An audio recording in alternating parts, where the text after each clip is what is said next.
Então aqui a gente tem os modelos, né? Vamos subir o serviço e eu vou escolher aqui já o IP. Serviço de pé, a gente consegue consultar ele direto aqui pela página que é criada do próprio Django REST Framework, que ele cria essa página. E eu vou fazer aqui, por exemplo, uma parte dos colaboradores. Já está ordenado por ordem alfabética, então dentro da tabela, né, por nome, para a gente ver do mesmo jeito, né? A gente começa aqui, ó, tá vendo? Com os campos que a gente selecionou. Vamos fazer essa mesma requisição pelo Postman, para a gente ver ela funcionando. E volta da mesma forma. Aqui um pouquinho deformado, porque é um campo muito grande, né? Claro. Não tem senha, nada por enquanto. E aqui só para dar um pequeno, né, uma pequena gostinho de onde a gente quer chegar, seria um aplicativo, né, onde ele está consumindo essa API que a gente construiu em Python, acessando um banco de dados Proteus, no caso específico fazendo apenas um GET, e a gente tem aqui aquela mesma tela, trazendo aqui a matrícula. Quando a gente faz aqui, quando a gente expande, a gente vê o nome do indivíduo, a admissão. Clicando nesse carinha aqui, a gente tem a tela de alteração para você fazer um put dentro do banco. E aqui a gente vai tentar utilizar uma outra estrutura que seria colocar por departamento e quando você clicar aparecer as pessoas que estão nesse departamento. Bora lá!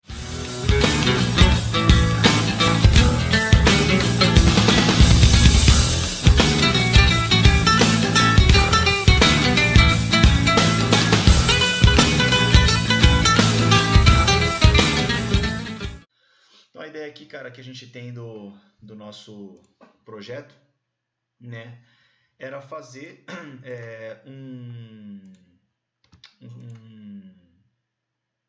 uma API, né, um serviço de REST, né, uma API para fazer uma consulta dentro do banco de dados do Proteus, cara. Poderia ter feito isso daqui direto pelo Proteus, né? Sim. Contudo, eu esse cara aqui não vai ser não vai ser o único cara que a gente vai construir. Então eu achei melhor pegar meu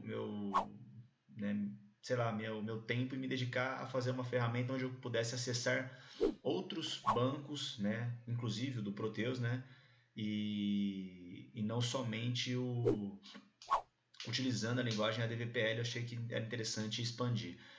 Até o final desse projeto que eu vou mostrar aqui para vocês, a gente vai trazer como que seria a programação do REST em ADVPL, né? Uma pincelada, cara, porque eu também nem fui muito a fundo, para ser sincero para vocês. Contudo, funciona. Eu acho que inclusive está de pé aqui. Vamos ver se a gente acha ele aqui. 192.168.0.9. Aí seria esse cara aqui, fazendo um teste já direto por uma porta do Proteus. Uma consulta básica, que seria mais ou menos a mesma ideia, né? E ele está trazendo aqui o retorno. Então, funciona quase da mesma forma, né? Então, bora lá, cara. Aqui algumas ressalvas devem ser feitas, que a gente tem algumas tabelas, como por exemplo essa SZE, a gente manipula, né? Algumas tabelas, como por exemplo essa SZE, SZH, que são tabelas customizadas dentro do Proteus, que são as tabelas que eu entendo que eu posso fazer uma manutenção direta, né, dentro do banco, fazendo um put ou um post. E o delete dentro do banco do Proteus, né, no Proteus entende um delete a princípio como uma linha inutilizada, que nem esse caso aqui. Então isso aqui não é um delete, né? Se eu fizer um delete, eu vou sumir com a linha, e não é o que a gente está, não é a lógica que a gente vai trabalhar. A gente vai trabalhar com a lógica que o Proteus trabalha, que é de fato inutilizar uma linha. Então seria também um put, né, para fazer uma atualização em alguns campos específicos que vão indicar uma utilização de linha, e eu não vou excluir essa linha de fato. A nível de conhecimento, aqui dentro do próprio APSDU, para você fazer isso, você teria que fazer um PAC, né? Que essa linha some de fato do banco. Mas também é uma outra situação, ele entende desse jeito. Posto isso, cara, a gente tem que entender que toda vez que você for fazer dentro de uma view, você tem que fazer um filtro desse cara, que seria esse campo aqui, ó.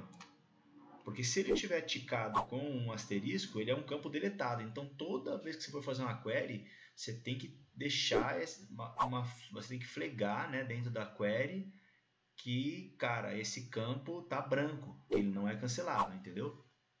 Ele está inutilizado, mas aqui nesse conceito cancelado. E, cara, essa era uma das ressalvas. Outra ressalva que a gente tem aqui, que nem a gente tem o create aqui dentro da nossa query, né? Perdão, dentro da nossa view. E o put, que seria a atualização, né? O que acontece, cara?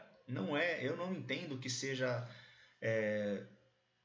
interessante fazer esse tipo de coisa, esse tipo de alteração no banco em tabelas que são tabelas padrão do Proteus, entendeu?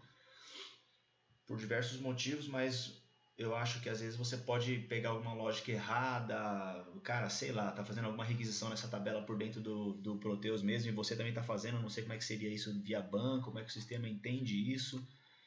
Outra coisa que é complicado é se a rotina que você está utilizando usa diversos campos, né? Então, diversas tabelas. Então, você está gravando só na SRH, mas na verdade uma rotina padrão usando um exec alto gravaria na SRH, na RF, no RA e saber-me lá Deus até onde vai isso aí, né, cara?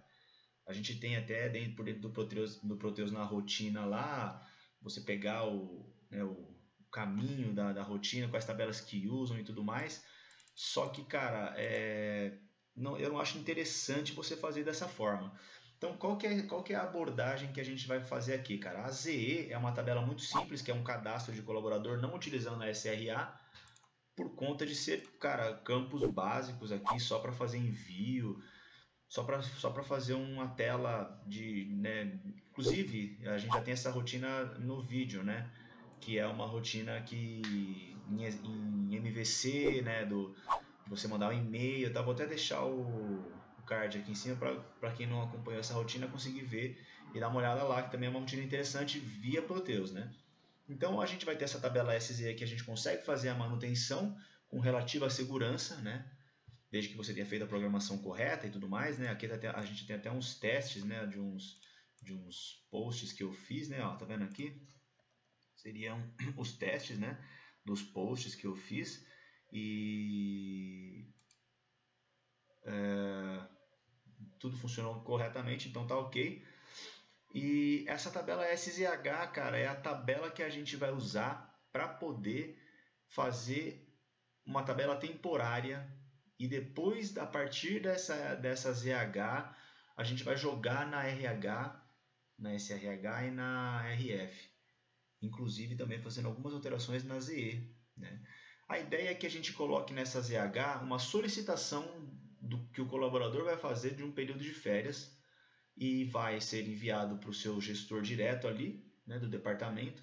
Esse gestor vai aprovar essa requisição e vai ser enviado para o diretor da empresa aprovar também. Os dois aprovados, vai ter um job que vai ficar rodando e vai, depois disso, alimentar a RH e a RF. A gente não utiliza a rotina padrão via RH e RF, então eu não vou utilizar um exec alto para fazer esse serviço. Eu vou fazer direto com hack lock na RH e na RF. Isso é uma ressalva que a gente tem que fazer, que você tem que ter muito cuidado, cara, no manejo disso, para não fuder com tudo, cara. Porque se você fizer uma cagada aqui de colocar uma tabela só, não preencher um campo como deveria, entendeu? E você utiliza um padrão do Proteus, cara, há uma chance grande de dar problemas e aí você se complica porque como você é quem criou a customização, não